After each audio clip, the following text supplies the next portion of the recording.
Oke, kita lanjutkan lagi. 135 hari terakhir bersama Elena. Kita lanjutkan hari ke-33, yaitu 31 Desember. Tapi sebelumnya aku mau nunjukin foto-foto Elena. Hitam putih aja sih. Di buku ini. Ini.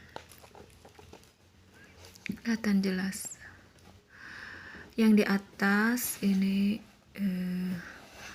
Elena dengan Ivy pertama yang diperlihatkan kepada teman-teman sekelasnya. Ini bisa kelihatan cantik orangnya.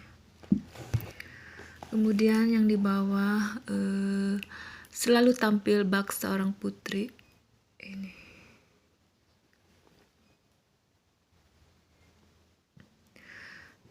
Elena tetap sebagai seorang anak kecil di rumah sakit. Ini Elenanya.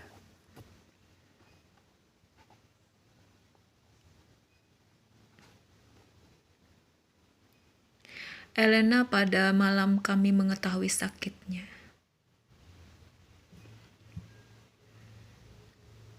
Elena dan Gracie bermain kembali untuk pertama kalinya. Kelihatannya. Gitu. Kita buka lagi. Itu Elena di danau. Elena di dalam pesawat terbang dengan masker anti debunya. Cuman untuk Dad. Queen of the Grass di belakang kemudi itu.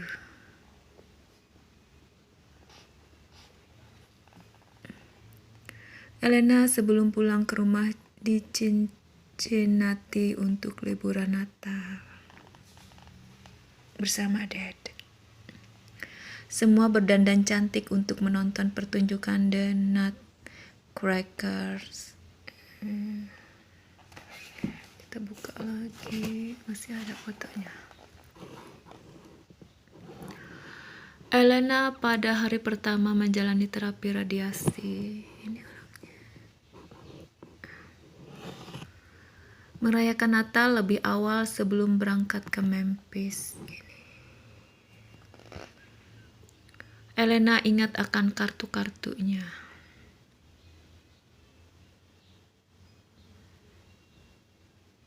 Itu hari pertama sekolah.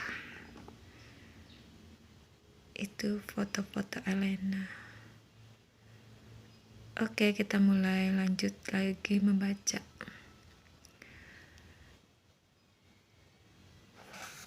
Nanti kita kalau ada yang pengen ngeliat lagi, kita ulang lagi untuk nunjukin foto-fotonya si Elena. Kita lanjutkan membacanya ya.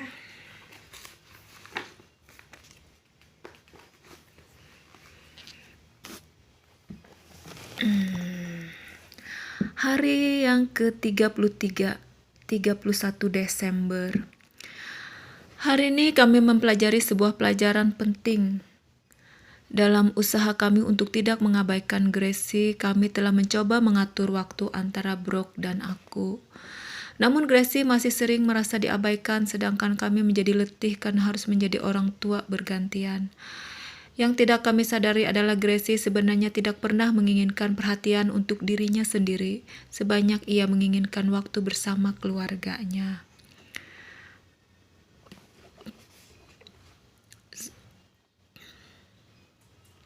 Seperti yang kami inginkan, ia juga menginginkan berada di dekat Elena dan menjadi keluarga utuh kembali. Perhatian khusus pribadi tidak pernah dapat menggantikan waktu bersama keluarga yang telah membuat kami kuat hingga sekarang ini.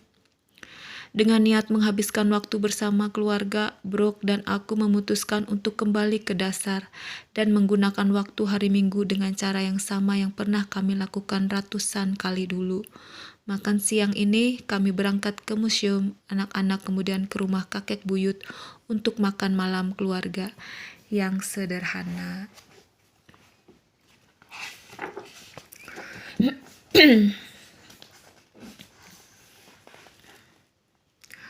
luar cerah teman-teman hari ini, hari Minggu pagi.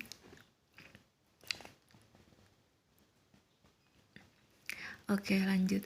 Dan seperti hari Minggu lainnya, kami memenuhi ruangan berukuran 10 kali 12 kaki dengan 16 hingga 20 orang yang duduk makan malam di meja yang hanya berkursi 6.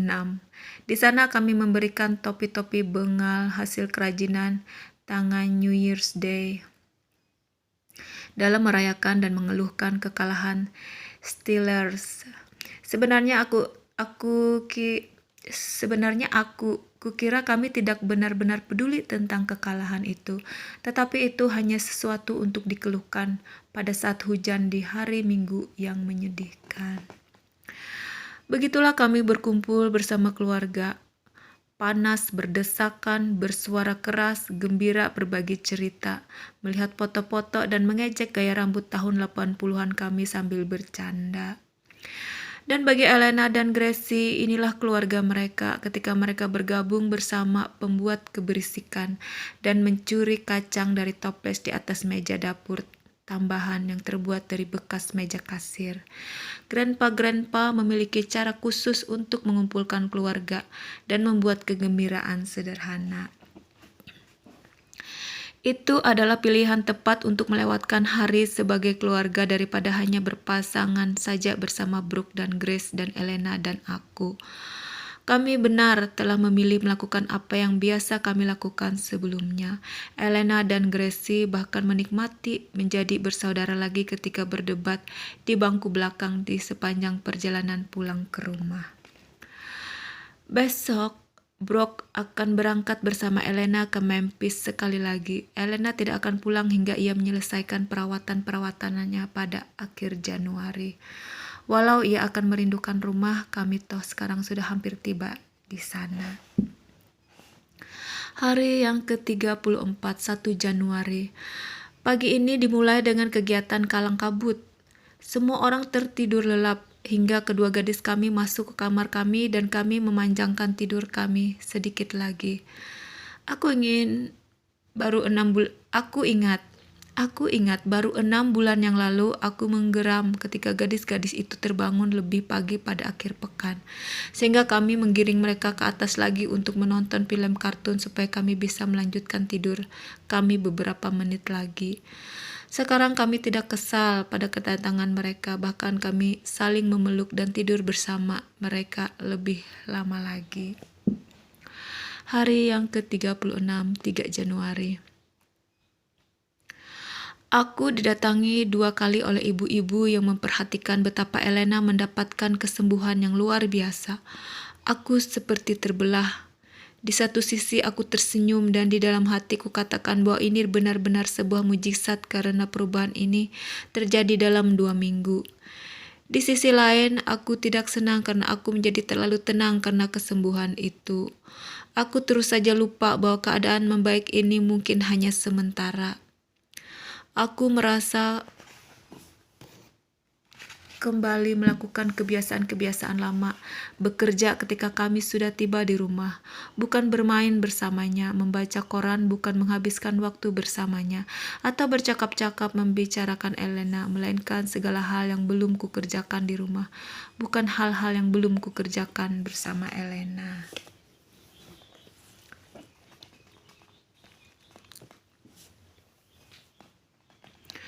Mereka yang mengenalku sangat mengerti bahwa aku tidak suka kejutan.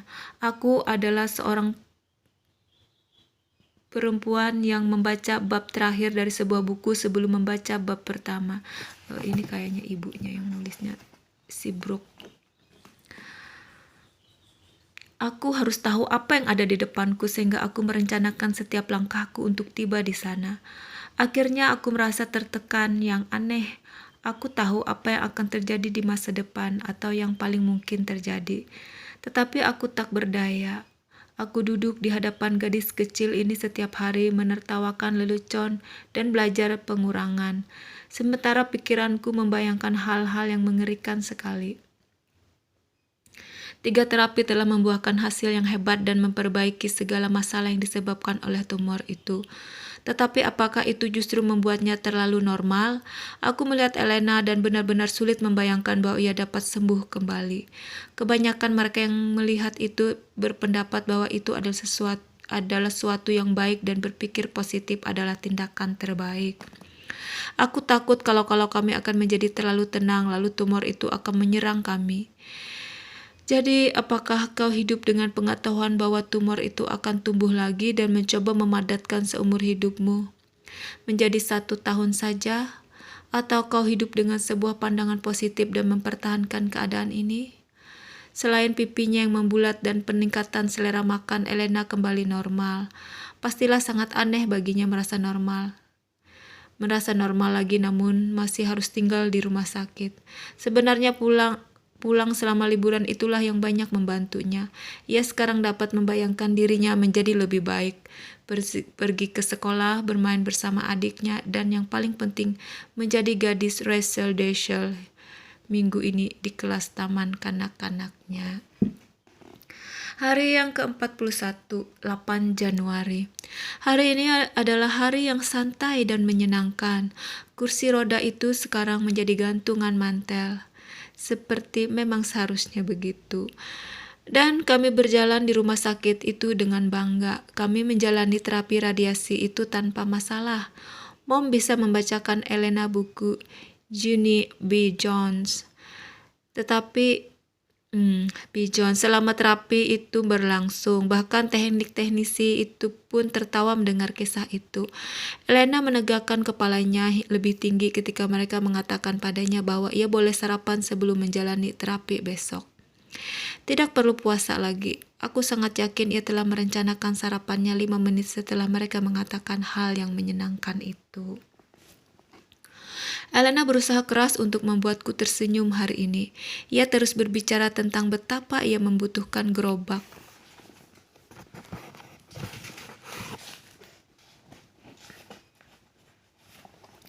untuk mengemas barang-barang di meja depan. Bayangkan keherananku ketika kami benar-benar mendapatkan gerobak itu. Lalu ia memilih untuk menariknya daripada duduk di dalamnya, seperti 2 bulan yang lalu. Tentu saja ia singgah di setiap sudut dalam perjalanannya ke kamarnya, tetapi tidak apa-apa. Yang penting ia sudah berjalan sekarang. Hari yang ke-42, 9 Januari. Malam ini Elena ingin menulis sebuah jurnal. Ini dia. Aku akan membantu merapikan ejaannya. Hai semua, aku tidak sabar untuk cepat pulang. Hewan kesukaanku adalah burung hummingbird, tetapi aku belum memiliki tempat makanannya. Aku suka mengenakan rok dan bando yang berkilauan. Aku suka membaca buku hewanku yang bergambar segala hewan di dalamnya. Aku senang menonton film kartun ketika aku kembali dari rumah sakit. Film kesukaanku adalah Go Diego Go. Karena itu tentang penyelamatan dan Diego sangat menyukai hewan seperti aku juga. Aku paling senang bermain bersama Gracie di luar rumah. Warna kesayanganku adalah merah jambu.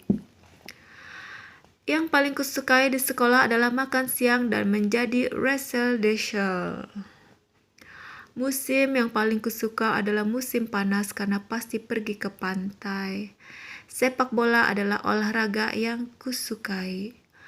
Yang pertama akan kulakukan setelah tiba di rumah adalah pergi ke pantai. Satu hal yang kuharap dapat kulakukan adalah berenang bersama ikan-ikan. Yang paling tidak kusuka di rumah sakit adalah jarum yang ada di gantungan infusku. Aku senang ketika orang-orang menyanyi untukku di hari ulang tahunku. Hari yang ke-44, 11 Januari. Elena dan aku bangun sangat pagi untuk menjalani terapi radiasi pagi ini. Sekarang awal adalah kata yang relatif ketika kau ingat betapa Dad dan Gracie bangun pada pukul 2 pagi untuk berangkat dengan mobil ke Memphis. Ketika kami selesai, Dad dan Gracie dapat menjemput kami. Elena benar-benar berlari begitu melihat Daddy. Kami kemudian kembali ke rumah untuk mengambil cemilan sementara gadis-gadis kecil itu bermain. Elena dan Gracie dan beberapa anak lainnya berlarian sambil mengejar di ruang bermain di dalam rumah. Betapa senangnya melihat Elena bermain.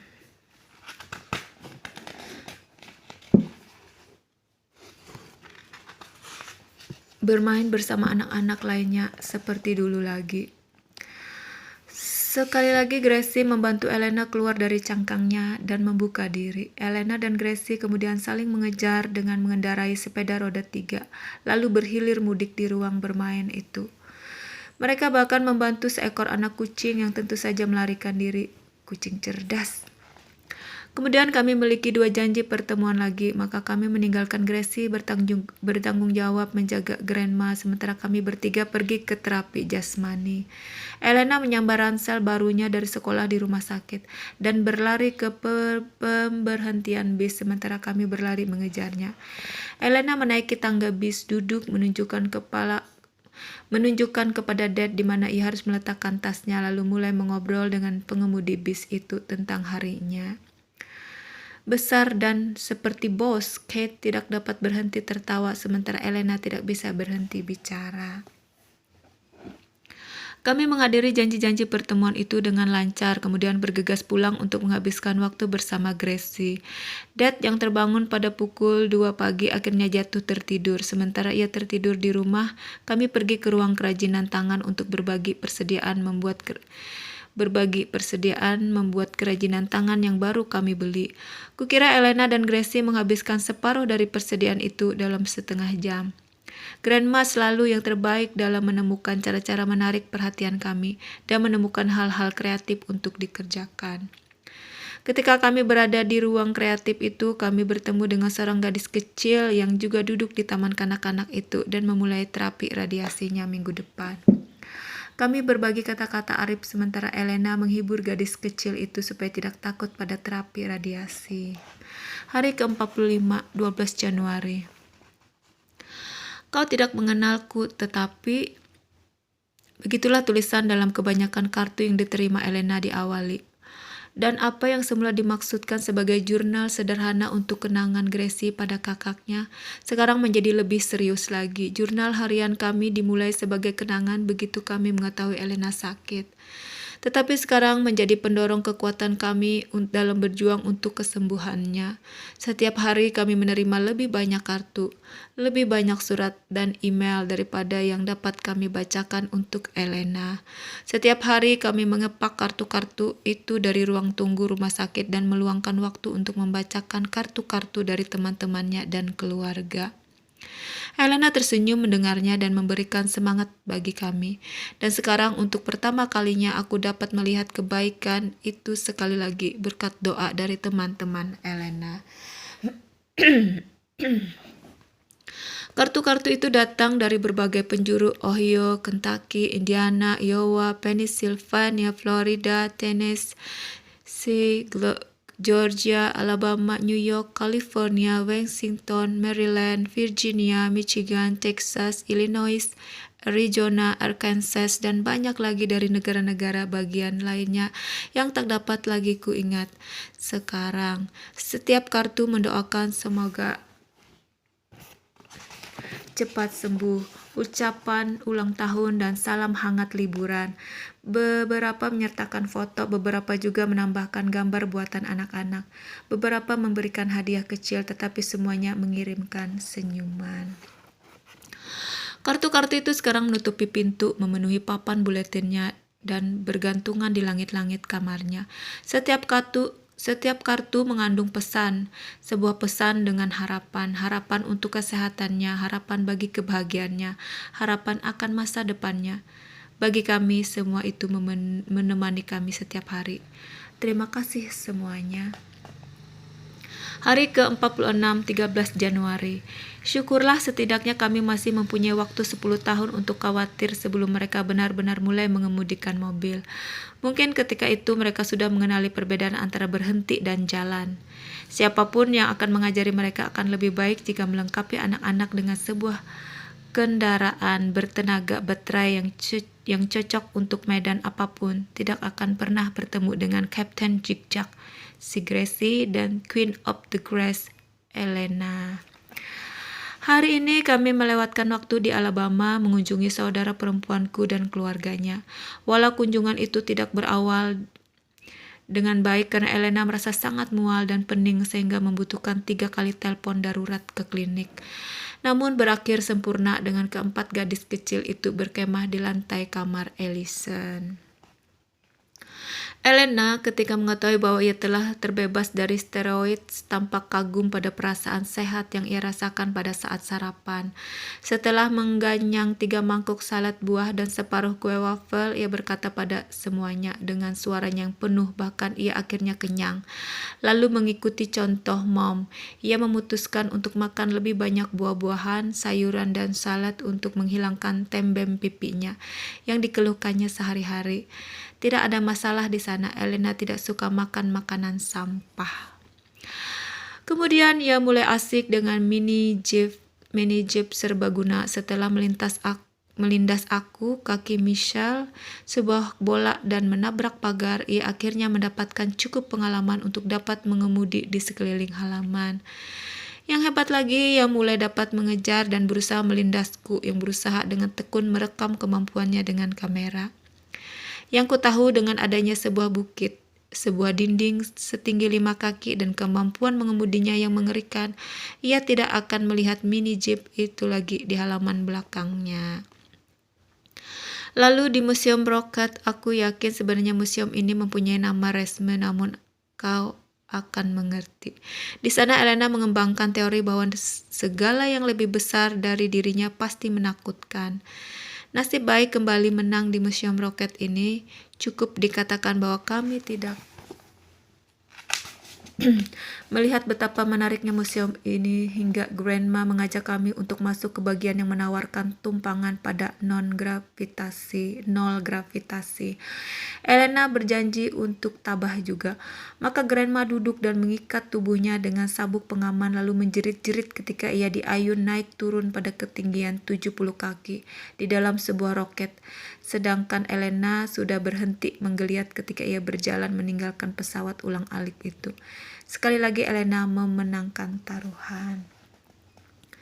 Kemudian melakukan perawatan kuku dan menata rambut bagi gadis-gadis di salon kecantikan setempat. Tidak saja ini merupakan puncak hari itu, tetapi benar-benar penting khususnya bagi Elena yang mulai semakin khawatir akan pipinya yang membulat. Sekarang dengan kuku baru dan ikal rambutnya, ia adalah gadis tercantik di dunia. Pipinya tidak lagi menjadi masalah baginya. Hari ini adalah hari baik. Pada pukul 7 malam kami menyelesaikan hari itu dengan The Little Mermaid dan berdandan.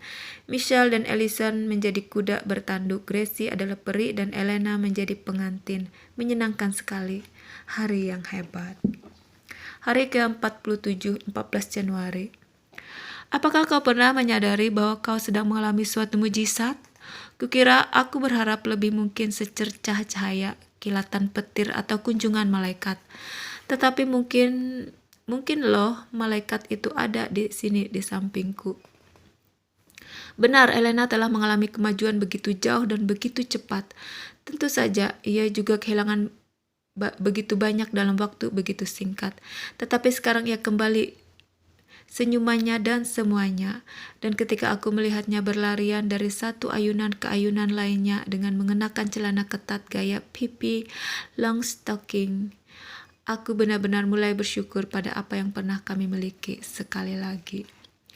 Hari ini hari santai. Mom dan Gracie pulang, juga Grandma serta Grandpa setelah piknik di taman. Kembali ke rumah Bibi Jackie untuk bersantai dan menghabiskan beberapa jam lagi untuk mengendarai mini jeep di tempat yang sama di sekeliling halaman belakang. Wah, dia sangat menyukai benda itu rupanya. Tetapi setelah baterai keempat hanya bertahan 20 menit, ia tahu sudah waktunya beristirahat bersama sepupu-sepupunya. Aku tidak pernah mengira kami akan menghabiskan minggu kedua Januari ini di beranda belakang bersantai. Tetapi Tetapi kemudian bagi Alabama kira-kira 23 derajat Celcius, dingin juga. Ketika agenda terisi dengan ringan, kenangan-kenangan itu begitu kuat. Namun jika aku berusaha cukup keras, hari itu tidak akan pernah selesai ditulis. Bagaimana kau tahu bahwa mujizat sedang terjadi? Kau tidak tahu, tetapi sebagai orang tua aku senang saja mengalami rasa damai ketika mengetahui bahwa aku akan melihatnya lulus sekolah. Menikah dan anak-anaknya. 60 mujizat dalam 1 menit. 3.600 dalam 1 jam, 86.400 dalam sehari, 1 mujizat dalam sedetik. Hari ke-48, 15 Januari.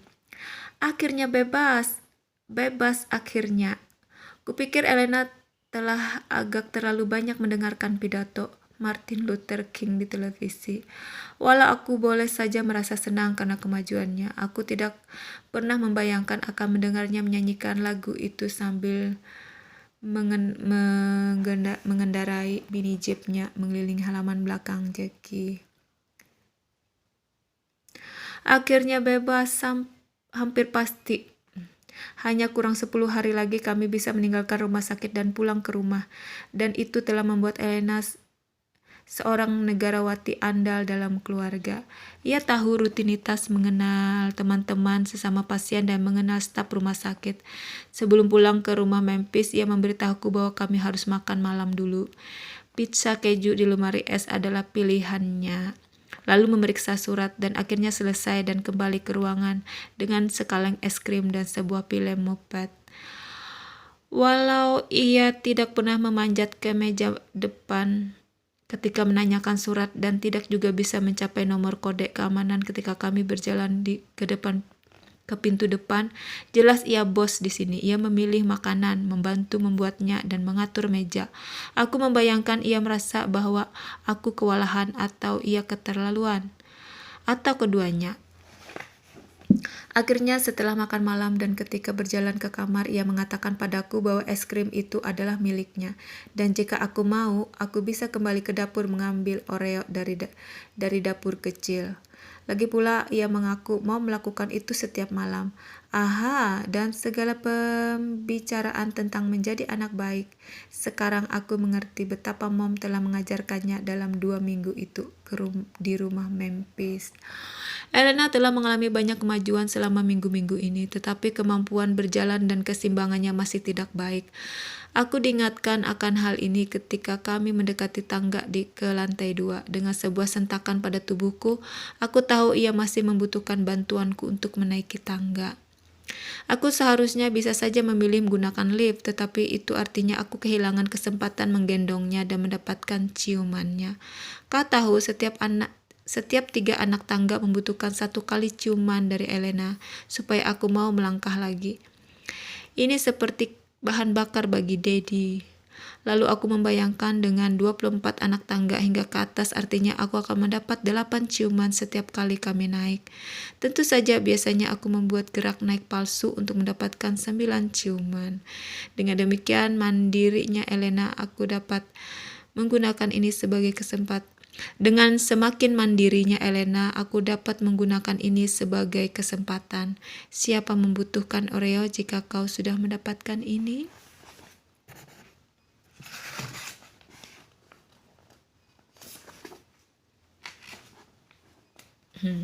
Hari ke-49 di video selanjutnya. Oke, thank you.